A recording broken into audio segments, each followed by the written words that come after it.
À la une ce soir, la célébration de la 21e édition de la Fête de la musique dans le monde. Ici, en Côte d'Ivoire, des concerts gratuits dans le district d'Abidjan et à l'intérieur du pays marquent l'événement. Les jeunes et les technologies de l'information et de la communication en Côte d'Ivoire. Pourquoi cet engouement pour les TIC? On le verra dans quelques instants. Le Brésil sous haute tension, les manifestations contre la hausse du tarif des transports pourraient affecter les journées mondiales de la jeunesse catholique et la visite du pape François en juillet prochain. Bonsoir à tous et merci d'être avec nous pour ce nouveau journal sur RTI2. Vendredi 21 juin, c'est la 21e édition de la Fête de la musique à travers le monde. À l'occasion de cette fête populaire, divers festivals de musique locaux se déroulent. Ici, en Côte d'Ivoire, on retient plusieurs festivités dans le district d'Abidjan et à l'intérieur du pays. Concerts gratuits et panels marquent l'événement, comme on peut l'entendre dans le reportage de Michel Mambo. Ernesto Djedje, Baïs Pinto, Aïcha Kone, Jimmy Assent, Reine Pélagie, des anciennes gloires de la musique ivoirienne. Elles auront fait les beaux jours des mélomanes d'une certaine époque.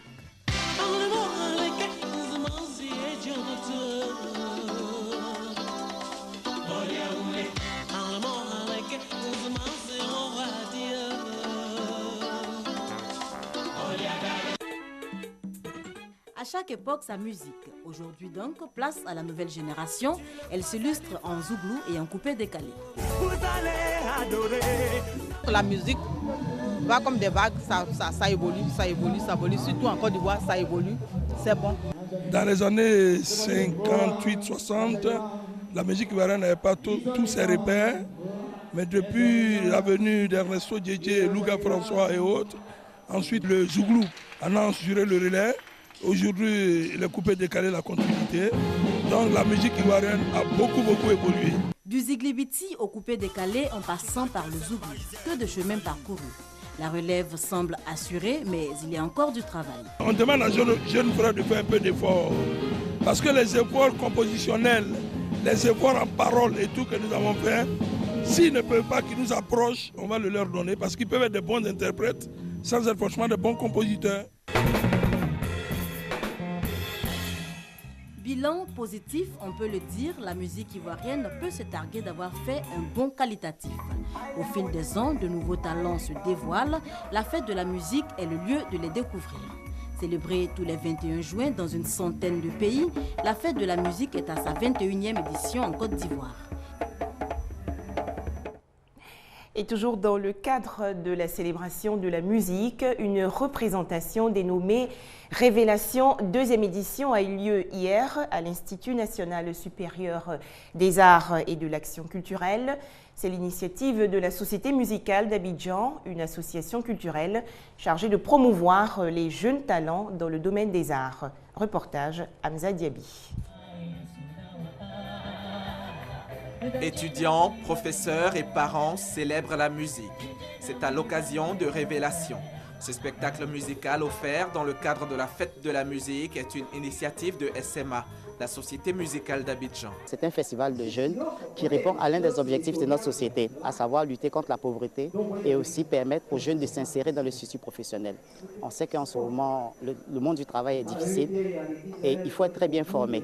Et donc Révélation, la Société musicale, c'est l'occasion pour ces jeunes-là de pouvoir pratiquer leur art et de pouvoir vivre de leur art. Ils sont à l'école déjà, mais dès l'école qu'ils apprennent à se prendre en charge. Un regroupement donc de jeunes talents encore inconnus du grand public et qui pourtant ont déjà conquis les cœurs.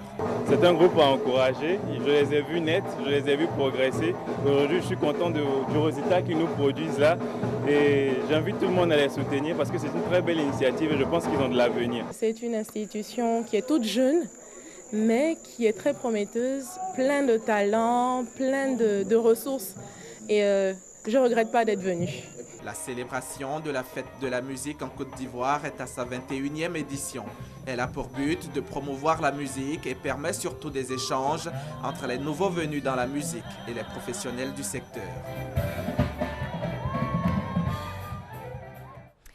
On poursuit avec ce communiqué. Suite au contentieux électoral consécutif à l'élection couplée régionale et municipale du 21 avril dernier, le président de la République, Alassane Ouattara, a signé le 19 juin dernier en Conseil des ministres le décret portant convocation des collèges électoraux des circonscriptions du Tchologo, d'Anyama, de Bétier et de Doropo pour le dimanche 21 juillet prochain. La campagne électorale va donc s'ouvrir le samedi 13 juillet à minuit pour s'achever le vendredi 19 juillet à minuit. L'outil informatique, une véritable passion chez les jeunes, plus précisément chez les étudiants en Côte d'Ivoire. La musique, les jeux vidéo, le e-commerce et les réseaux sociaux. Pour eux, Internet est essentiellement aujourd'hui un outil de loisirs et de communication. Notre reporter Michel Digré les a rencontrés. Voici son reportage. Université Félix Houphouët-Boigny de Cocody, sous les préaux entre deux cours. Des étudiants connectés au monde grâce à un ordinateur portable. L'outil informatique, plus qu'un luxe, une nécessité pour la formation des cadres de demain. L'outil informatique est aujourd'hui s'avère nécessaire pour tous ceux qui veulent apprendre. Et donc nous souhaitons que les autorités actuelles puissent faire le possible pour pouvoir aider chaque étudiant à pouvoir apprendre l'outil informatique en nous donnant des cours de Word, etc. Dans les grandes écoles professionnelles, l'engouement pour les filières informatiques est de plus en plus croissant. Ce qui m'a poussé à vouloir faire l'informatique, c'est parce que c'est un domaine d'activité actuellement que tout le monde veut. Et puis c'est une filière qui me plaît bien. J'ai envie de développer des logiciels pour d'autres personnes. L'analphabète aujourd'hui, c'est celui qui ne maîtrise pas l'outil informatique. Donc si tu n'as pas la maîtrise de l'outil informatique, c'est supposé que tu es coupé du monde. Donc du coup, avoir l'outil informatique actuellement, c'est nécessaire pour tout étudiant. Face au boom de l'informatique, les chefs d'entreprise proposent l'adéquation formation-emploi. Nous prenons les étudiants qui sortent fraîchement d'école et nous les mettons dans le moule. On leur met le pied à l'étrier, on les forme encore. C'est une formation rémunérée. Et ils vont aussi sur le terrain avec nos ingénieurs, nos architectes. Donc ils apprennent un métier, ils passent de la théorie à la pratique. Et après, donc, ça leur donne un label pour pouvoir mieux se vendre sur le marché et avoir beaucoup de compétences. L'engouement pour l'informatique est exceptionnel. Il faut d'abord équiper les différentes structures, les différentes écoles d'outils didactiques qui amènent les enfants à mieux apprendre à l'école. Mais également, il faut signer des partenariats avec les structures informatiques pour, après, n'est-ce pas, la formation de ces étudiants-là qui puissent trouver du boulot. Maîtriser l'outil informatique aujourd'hui pour ne pas être les analphabètes de demain, presque une obsession pour les étudiants. Mais pour la majorité d'entre eux, s'offrir un ordinateur portable demeure encore un luxe. Ils sont souvent victimes des sévices infligés par les adultes dans les prisons, tortures, viols et autres maltraitances. La situation des enfants en conflit avec la loi était au centre d'une conférence donnée hier par le Bureau international catholique de l'enfance, le BICE, des travaux pour interpeller les parents sur l'importance de leur rôle dans l'éducation des enfants. C'est un reportage de Laetitia Manglé. Des enfants maltraités, abandonnés ou encore emprisonnés. Autant de signes qui dénotent du désengagement de certains parents quant à l'éducation de leurs enfants. En Côte d'Ivoire notamment, 46 000 enfants de moins de 17 ans sont au travail, quand 145 autres sont incarcérés à la maison d'arrêt et de correction d'Abidjan, Maka. Situation à laquelle ont pu échapper certains aujourd'hui, recueillis par le Bureau international catholique de l'enfance. Il a WC, il a douche, et ici maison, et ici cuisine, il a les habits. C'est vrai qu'il nous a vu. Il dit encore il va là-bas, il a vu travail. Il dit il va là-bas, on travaille là-bas. C'est ça qu'il nous a pris là-bas, on a venu. Le BICE offre une nouvelle vie à ses enfants, mais ne s'arrête pas là.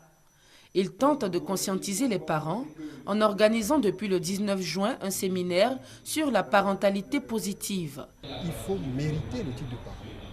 Il faut se mettre ensemble, étudier les besoins de l'enfant, comprendre l'enfant, être disponible pour l'enfant, pour lui permettre de se développer harmonieusement. C'est pour cela que nous voulons attirer l'attention des parents sur le fait d'être parents, mais d'être parents de façon positive. Organisé en collaboration avec l'ONG Dignité et Droits pour les enfants en Côte d'Ivoire, ce séminaire vise à long terme la restauration des droits des enfants en conflit avec la loi. Encore un mot sur l'enfance, cette fois avec ces dons offerts par le Fonds des Nations Unies pour l'enfance, l'UNICEF, au ministère de la Famille, de la Femme et de l'Enfant. Des vivres et non-vivres estimés à environ 40 millions de francs CFA ont été remis à des institutions de formation féminine et des centres en charge d'enfants démunis. Enfant du point avec Hamza Diaby. Selon l'UNESCO, près de 30 millions d'enfants d'Afrique subsaharienne ne sont pas scolarisés, un fait dû très souvent à la pauvreté des parents. Alors, un don de l'UNICEF, le Fonds des Nations Unies pour l'enfance, au centre éducatif de zone 4, pour éviter à une centaine d'enfants de se retrouver à la rue. Nous allons bien entretenir ces dons pour que les autres qui vont venir aussi puissent en profiter. Aujourd'hui que la ministre est là, vraiment nous sommes très contents parce qu'on n'a pas l'habitude de voir ça. Si elle peut venir nous rendre visite, vraiment ça nous motive à surmonter beaucoup d'obstacles. Avec eux, les enfants d'autres centres ont également retrouvé le sourire. Je souhaite que les enfants qui se trouvent dans ce centre socio-éducatif, que ce petit don va améliorer leur bien-être et leur joie au niveau de ce centre. Les femmes des institutions de formation et d'éducation féminine n'ont pas été oubliées. Elles ont également reçu des dons qui ont été remis par Anne-Désirée Ouloto, ministre de la Solidarité, de la Famille, de la Femme et de l'Enfant. Je voudrais rassurer les parents et leur dire qu'aucun enfant en difficulté n'est perdu. Aucun enfant difficile, aucun enfant caractériel, aucun enfant incompris n'est perdu. Il y a toujours de l'espoir pour nos enfants. Cette semaine est dédiée à l'enfant à la faveur de la Journée de l'enfant africain célébrée le 16 juin dernier. Un moment privilégié pour donner du bonheur à tous les enfants d'Afrique. Une brigade de gendarmerie entièrement équipée est offerte hier à la sous-préfecture de Songon. C'est un don d'un montant global de plus de 200 millions de francs CFA du district d'Abidjan. La réception de ce service a été faite en présence du ministre chargé de la Défense, Paul Kofi Kofi. On écoute Thomas Guessambi. Pour la sécurisation des personnes et des biens dans la sous-préfecture de Songon sur l'axe Abidjan-Dabou, une nouvelle brigade de gendarmerie. La bâtisse, composée de plusieurs bureaux, d'un mess, d'une salle radio, des blocs sanitaires, est un don du district d'Abidjan aux autorités ivoiriennes en charge des questions de défense et de sécurité. C'est à la fois avec gratitude et empressement que le ministre chargé de la Défense, Paul Kofi Kofi, réceptionne la réalisation. Monsieur le gouverneur, le président de la République, son Excellence Alassane Ouattara, hier m'a appelé et m'a demandé de vous traduire très personnellement son admiration pour ce que vous faites et vous félicite très sincèrement. Le fait d'avoir une brigade ici de gendarmerie contribuera à marquer de façon dissuasive et claire et à dire tous ceux qui douteraient encore des capacités de l'État de Côte d'Ivoire à comprendre que ces gestes et ces faits qui viennent perturber la paix et la sécurité sont terminés. Pour Robert Begré-Mambé, gouverneur du district d'Abidjan, la dynamique d'accompagnement de la politique du président Alassane Ouattara se poursuit. La sécurité est un catalyseur du développement. La sécurité précède le développement et la sécurité alimente le développement. C'est pourquoi nous sommes heureux d'être ici en présence de nos frères gendarmes qui sont prêts à donner le meilleur d'eux-mêmes pour que nos populations soient en sécurité. La nouvelle brigade accueille 30 gendarmes pour un rayon d'action de plus de 500 km². Les journalistes, les organes de presse et la société civile formés sur l'humanitaire le 11 juin dernier. L'atelier est une initiative du service d'aide et d'assistance aux réfugiés et apatrides. Explications et détails avec Hamza Diaby. Comment accède-t-on au titre de réfugié? Qui appelle-t-on apatride ou rapatrié? Ce sont entre autres des questions d'ordre humanitaire sur lesquelles journalistes et organisations de la société civile ont été instruits par le Sahara, le service d'aide et d'assistance aux réfugiés et apatrides. Ce que vous mettez dans les journaux, ce que vous dites à la presse, à la télévision, à la radio, c'est ce que la population écoute, c'est ce qui est vrai pour cette population. Et c'est pour cela que ce domaine étant assez sensible et étant spécial, nous avons vu au niveau de notre hiérarchie de faire la formation pour que la vraie information soit donnée. Instruits sur les termes propres à l'action humanitaire, pour les participants, la confusion n'aura certainement plus droit de citer. En tant que journaliste, il est vraiment important pour nous d'avoir une notion de ces différents termes-là parce qu'il nous permettra dans nos écrits de pouvoir faire la distinction et de pouvoir mettre le nom qu'il faut à chaque tête. À la faveur de la paix retrouvée, le Sahara, en partenariat avec le Haut Commissariat des Nations Unies pour les réfugiés, a contribué au retour de nombre d'Ivoiriens en Côte d'Ivoire.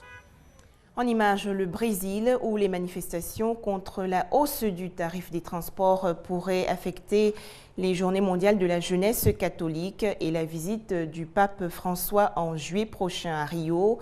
Plus d'1 million de personnes ont défilé dans le pays hier et face aux opposants, la présidente Dilma Rousseff a annulé un voyage au Japon et convoqué une réunion de crise. Voilà, cette édition est à présent terminée, mais on se retrouve demain. Vous connaissez également notre site rti.ci pour plus d'informations. Très bonne fête de la musique.